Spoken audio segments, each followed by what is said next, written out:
Goeienaand, lewende woord Centurion en almal wat by ons ingeskakel is vir Woordskool. Baie welkom. Ons gaan begin by Korintiërs 14. Hoofstuk 14 vers 1. Ja, 1 Korintiërs 14. Yes, gaan jy bid? Kom ons bid saam. Here, baie dankie dat U getrou is en Here, dankie dat U 'n God van orde is en dat U goed in dissipline en orde in ons lewe wil hê. Here, partykeer voel dit vir my asof goed in chaos net ontwikkel en dan kom U en U trek alles reg en ek eer U daarvoor. Here, dankie vir hierdie hoofstuk wat oor orde gaan en dat ons U kan aanbid en U as die God van orde kan eer en loof. Ons loof U Jesus. Amen. Nou ek wil begin weer te sê, ek het Sondag dit gesê oor die Charlie Kirk dood, die ou wat vermoor is en ek het hom gevolg, my dogters het hom gevolg, jy het hom nou nie soveel gevolg, ek het jou partykeer 'n paar van sy goed gewys. En wat net geweldig interessant is oor hoe hierdie ou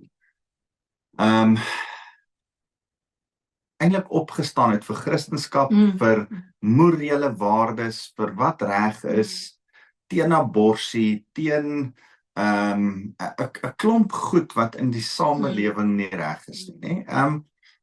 Net goeie, ordentlike waardes. Een van die goed wat ek altyd geniet het, wat hy sê is, as jy 'n meisie uitvat op 'n date, dan betaal jy vir die ete. En hy sê, die bietjie geld wat jy spaar is nie waar, is nie jou reputasie of jou eer waardig nie. Betaal maar die geld. Dis meer eerbaar. Jy weet, dis sulke goed, wat ek van hom gehou, goeie, ordentlike gentleman. Hy het eintlik vir jou goeie maniere teruggebring. Ja, hy het gepraat oor goeie maniere, en selfs in die manier hoe hy met die Oxford ouens en die mense by universiteite gedebatteer het, goeie maniere. En ek moet sê, ek het so van die ou gehou en sy doodskiet, sy sluipmoord was vir my 'n slag. Dit was baie sleg. Verlede Woensdag, dit was vir my terrible. En ek moet sê, ek dink ons as Christene behoort daaroor te praat en te sê, man, ons glo dit wat ek Sondag ook gesê het tydens die erediens, die bloed van die martelare is die saad van die kerk. Nou dat hy dood is, behoort dit Christendom op te lig en nog meer uit te brei. En ek dink, dis wat gebeur, né?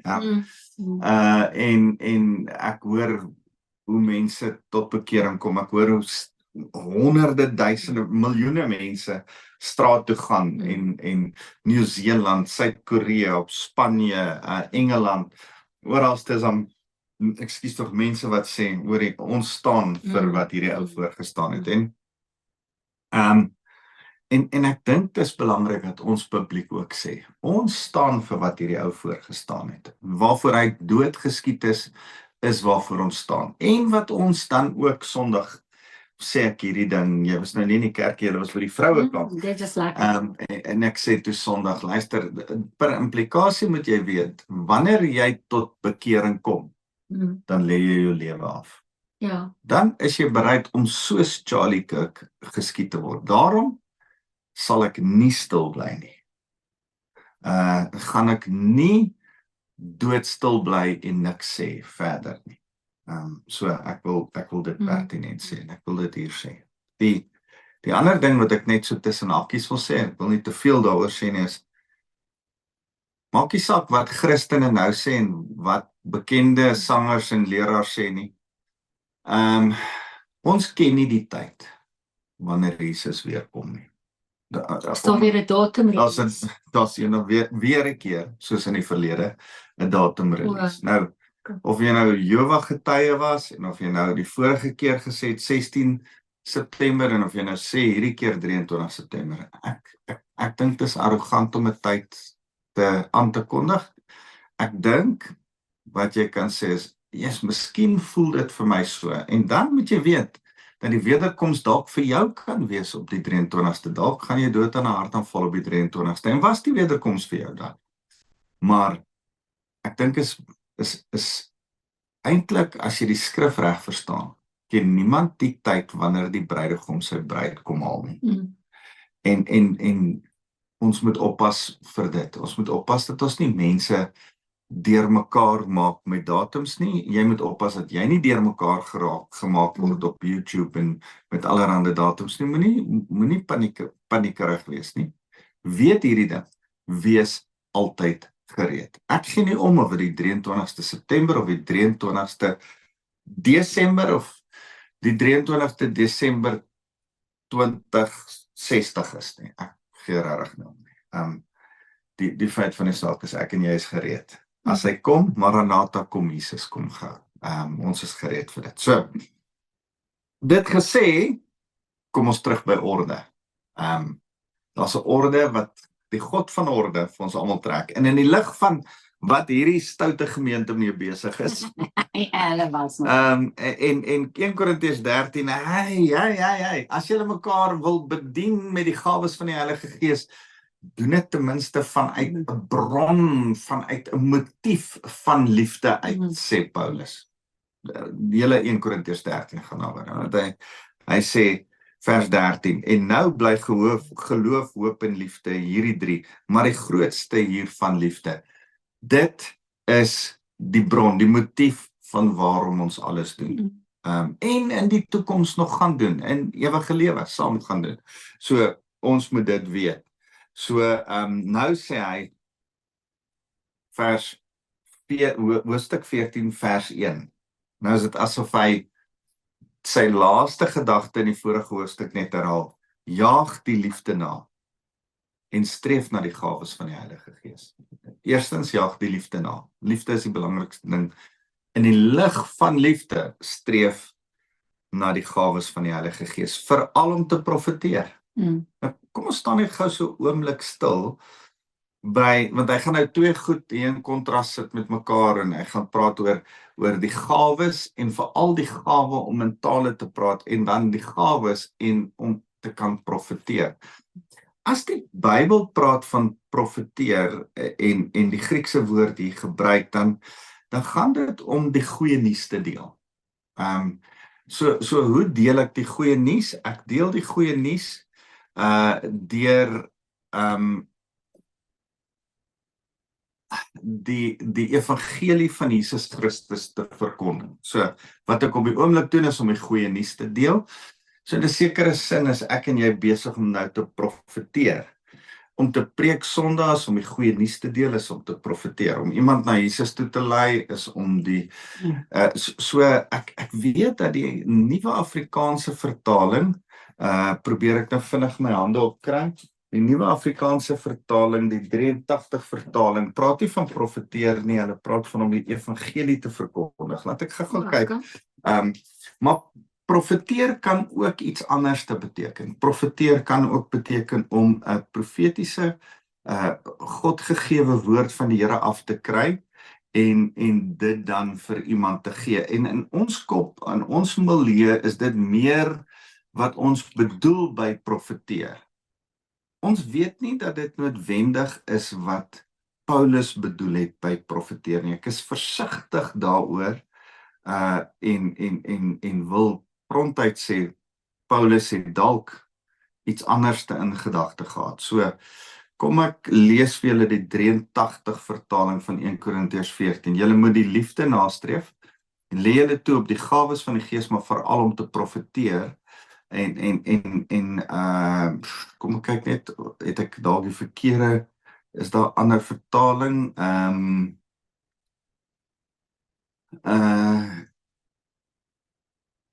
Ja, hierso, die boodskap vir alle mense, in hierdie vertaling.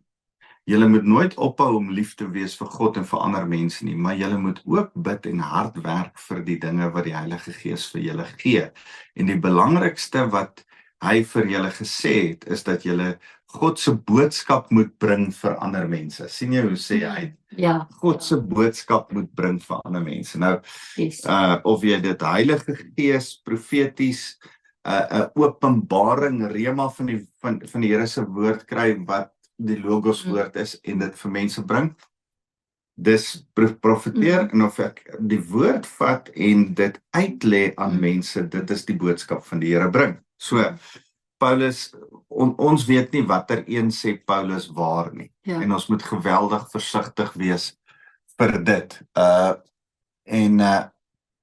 Ons weet nie presies wat die Here daarby bedoel en Ja, maar ek hou van die ding dat Paulus sê spit jou toe om die evangelie te verkondig. Want die ding is, Wouter, waar hierdie goed skeef trek, is dat, en Paulus sê, as hy praat oor die gawes van die Heilige Gees, dan sê hy, hoorie, moenie, die een in die liggaam is nie belangriker as die ander een nie. Maar nou kom die ouens en trek hierdie skrif uit en sê, ja, maar die profetiese is die belangrikste. En dis nie wat hier staan nie. nee. So ek hou daarvan, want onthou nou, hierdie is 'n kerk wat tot bekering gekom het, wat nie 'n Bybel het nie. Ja. So in die konteks van wat in die wêreld aangegaan het, kan ek dink dat hy ouens aanmoedig, in liefde ouens, maar vertel die evangelie vir die mense. Praat oor die boodskap van Ek die is seker sy plan was nie in liefde, maak kringetjies en profeteer die hele dag vir mekaar. Nee. En ek wil nie dit afmaak. Ek sê net dat ek dink nie dis wat hy hier sê nie, dit maak sin in die totale groot konteks. Verkondig die evangelie, want as hoe gaan die goeie nuus by mense uitkom as hulle dit laat vir net Paulus om dit te doen? Ja.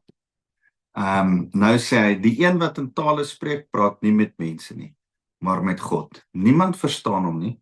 Deur die Gees praat hy verborgenhede. Die een wat profeteer, wat die boodskap verkondig, praat egter wel met mense om hulle op te bou, te bemoedig en te vertroos.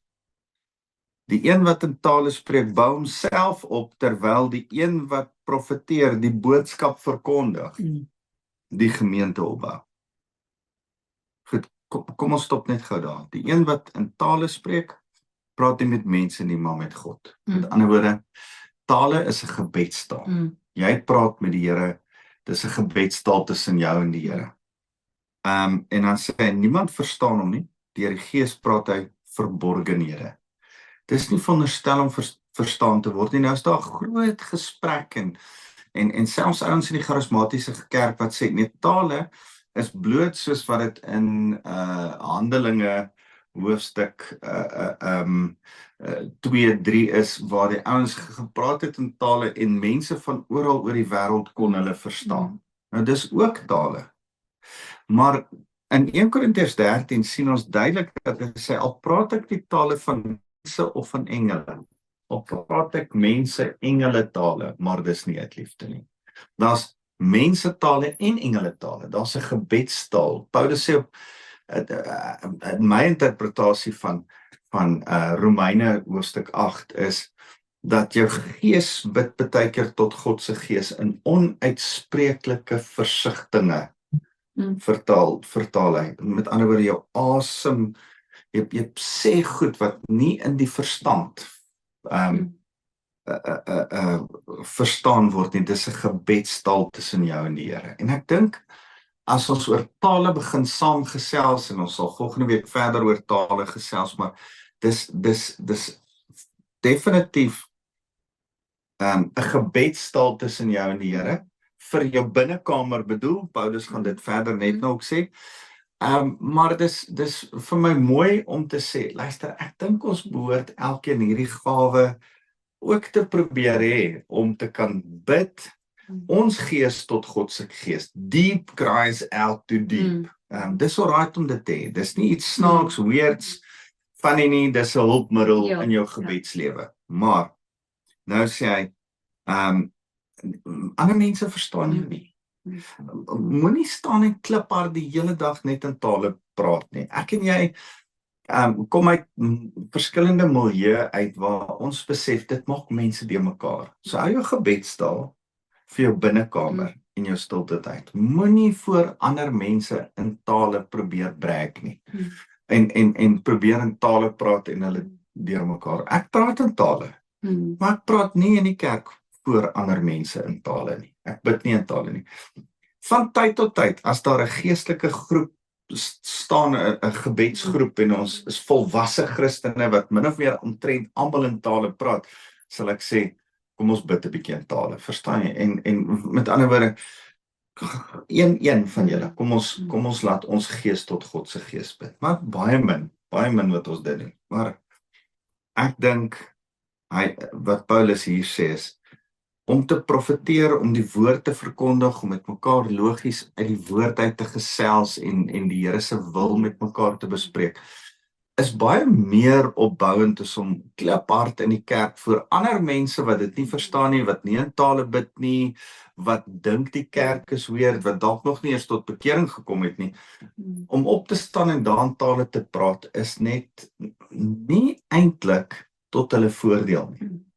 Dit is baie meer tot almal se voordeel om logies die skrif te interpreteer en uit te lê.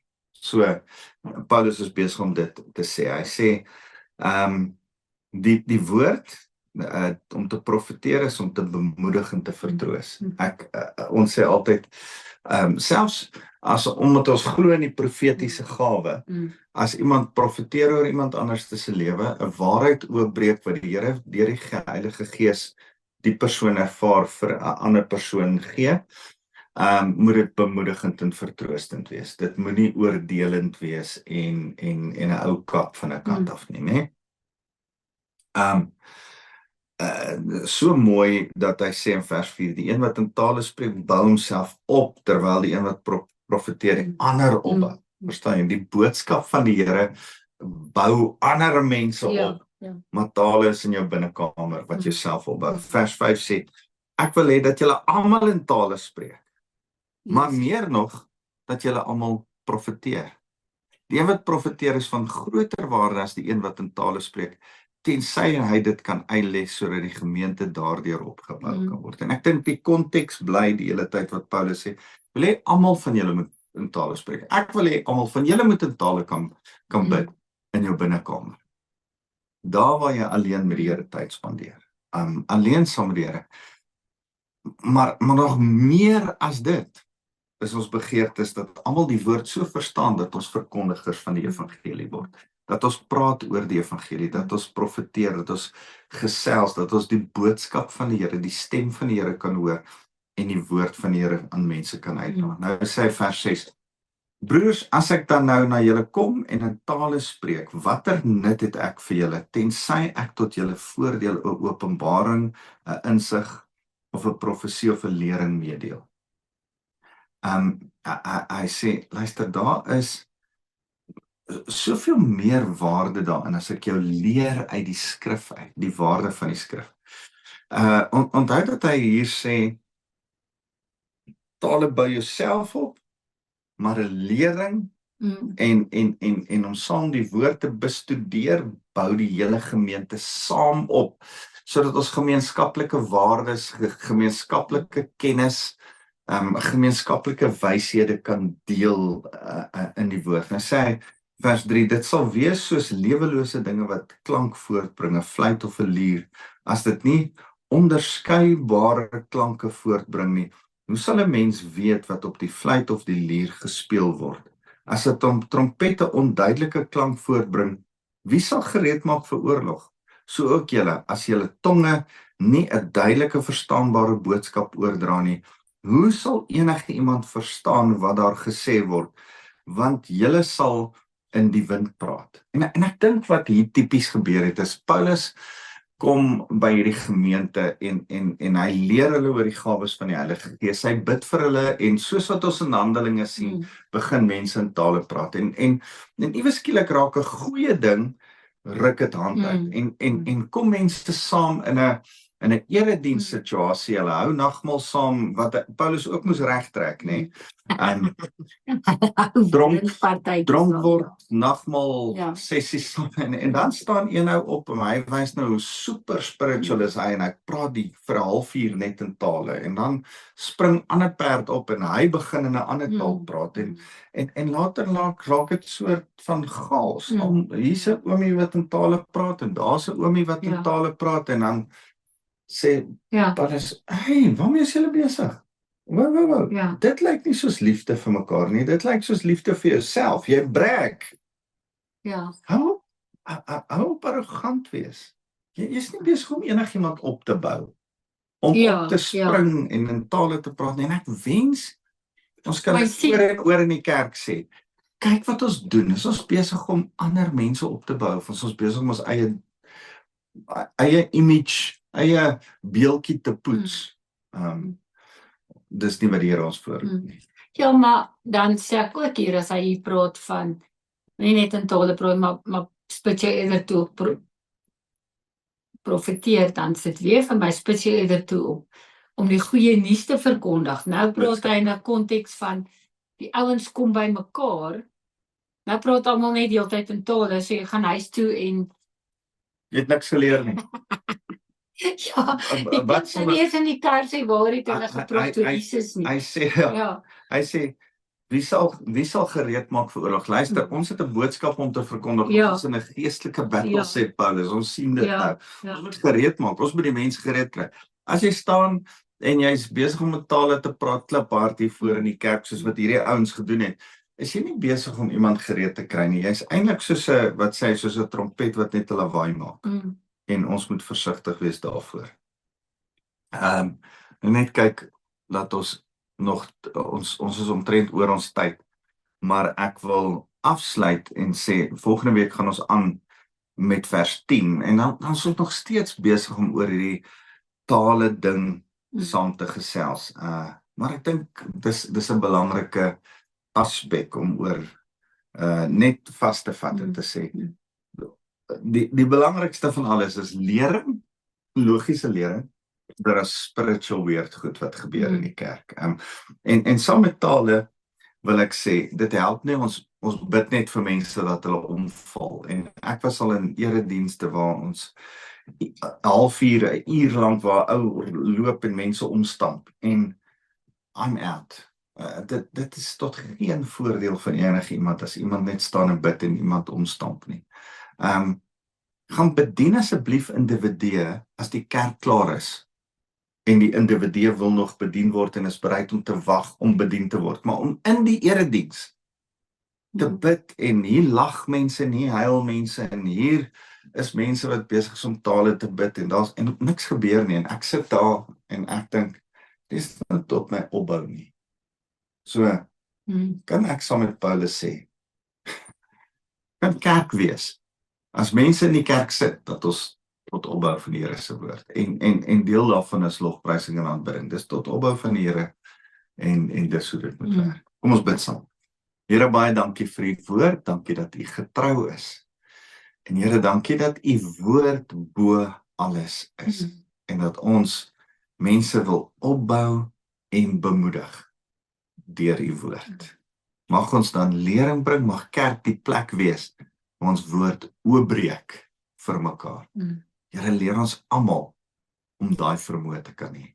En Here, dankie dat tale nie verkeerd is nie. Daar 'n plek is vir tale, maar net soos vuur in 'n kaggel moet wees of in 'n vuurmaakplek moet wees.